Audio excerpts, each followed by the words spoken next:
तर नमस्कार मंडळी, सर्वांना शुभ सकाळ. तर वांग्याची भाजी तर सर्वच जण बनवतात हो, मी पण बनवते, पण मला वांग्याची भाजी अजिबात आवडत नाही. आणि माझे मिस्टर मला बोलत राहतात की वांग्याची भाजी तू लय छान बनवती, पण तुझे वांगे कच्चे राहते. तर चला मग आज आपण एक माझ्या स्टाईलने बघूया वांग्याची भाजी, ते पण तीळ आणि कारळे वापरून. कारळाला काय म्हणतात, खुरसणी म्हणतात नाशिक कडं लोक. तर मग त्याच्यासाठी ना आपल्याला असे 2 भागच करून घ्यायचे वांग्याचे.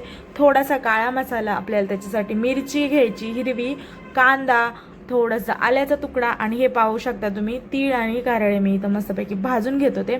आणि आपल्याला त्याला आहे ना मस्तपैकी भाजून घ्यायचं आहे. एका साईडला मी पाणी गरम करायला ठेवले आणि एका साईडला मी हळद टाकली. सर्वात पहिल्यांदा हळद टाकायची आणि आपल्याला मस्तपैकी वांगे त्याच्यामध्ये फोडणीमध्ये टाकून, तेलामध्ये फोडणीमध्ये टाकून फक्त हळद आणि मीठ टाकून आपल्याला त्याला मिक्स करायचं. मिक्स केलं.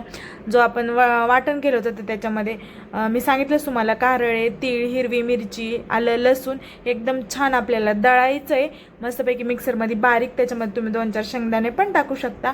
आणि बारीक दळल्याच्या नंतर ती जी आपण पेस्ट बनवली होती ती वांगे परतून झाले का त्याच्यामध्ये टाकायची आणि एकदम छान असं मस्त मिक्स करायचं आहे. तर याच्यामध्ये कोथिंबीर पण तुम्ही दळू शकता किंवा तुम्ही वरतून टाकली तरी चालेल. आणि थोडंसं पाणी टाकायचं आपल्याला, एकदम थोडंसं. आणि त्याच्यानंतर ताट झाकून ठेवायचे आपल्याला 5 ते 10 मिनटं ठेवायचं. आणि त्याच्यानंतर आपल्याला मग त्याच्यामध्ये अजून पाणी टाकायचं आहे. आणि मीठ हे तुम्ही आधीच टाका, कारण नंतर माझ्याच लक्षात नाही राहत म्हणून.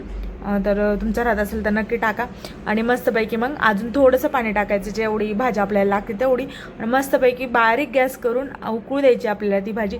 तर अशी मस्त वांग्याची भाजी तयार झाली होती. ही वांग्याची भाजी मी नाही बरं खाणार. आणि जेवणामध्ये आज होतं वांग्याची भाजी, सॅलड, गुलाबजामुन आणि चपाती. या सर्वांनी जेवण करायला. व्हिडिओ आवडला असेल नक्की लाईक, शेअर, सबस्क्राईब.